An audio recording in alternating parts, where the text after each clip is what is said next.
সন্দেহ তাই আপনি মোবাইল নেওয়া বাদ দেন, কথা বুঝেন নাই? সন্দেহ থাকলে মোবাইল নেওয়া বাদ দিবেন। কি কইতাম কইবেন তো? আমরা কি কইতাম? আমরা হিগায় দেন আমার, আমি কই আপনি হিগায় দেন। মোবাইলের মডেলটা কইবেন যে এই মোবাইলটা আমি বিক্রি করছি। মডেল আমি জানি না, অনেক কোন না মডেলে জানি না। মডেল হচ্ছে নারজু হ্যাঁ 30A। নাজু 30A। আচ্ছা বল। নারজু 30A। নাজু 30A। আমি শিক্ষক ছিলাম। শিক্ষক আচ্ছা কোন? হ্যাঁ তারপর মডেলটা কই দিন, বুঝাই কই দিন। এই নাজু মডেল। নাজু 30A।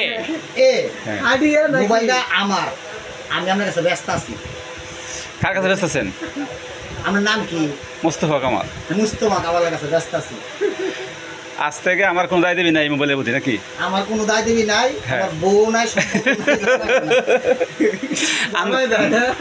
আপনার বউটাও নাই? না হ্যাঁ, কিচ্ছু নাই। বউ মোবাইলটা আমার বউ আছে না, এটা আমি আরেকজনের বিয়ে দিতে দিতেছি। আচ্ছা। ভালো থেকে গেছে না, দিন থেকে গেছে না। বউ গেছে গা? লাগেছে ভালো লাগছে। ও, মানে এবার লাগবে সমাজ করে সমাজ করছে। এবারে ভালো আছে আর কিছু। এখন এবারে ভালো আছে আর আপনি যদি পুষে ধরে আমার না, আমরা এই বউ নিবেন, নেন, না নিলে পারতেন। এই বউ থাকবে বেনিরা। তাহলে এই মোবাইল নেওয়া তো কোনো সমস্যা নাই? আপনার এই চুরির মোবাইল না তো? না মনে করেন কি 8টা সুর একখানা করে আবার মোবাইল দেওয়া হয়েছে, রাত হয়ে আসছে। আচ্ছা, তাহলে আপনার ব্যবহারে তো মোবাইল, এই তো? হ্যাঁ তাহলে এই মোবাইল বেচাতে দ্বিতীয়বার তো কেউ দাবি করতো না, বললেন তো বউ নাই। যদি আমার বউ আয়োজন কোনো দাবি করে আপনার কাছে করবো না, আমি আমার বউর বিয়ে করে নেবো। তাই হ্যাঁ দাবি করলে বিয়া করে দিতাম। হ্যাঁ বিয়ে করে নেবো।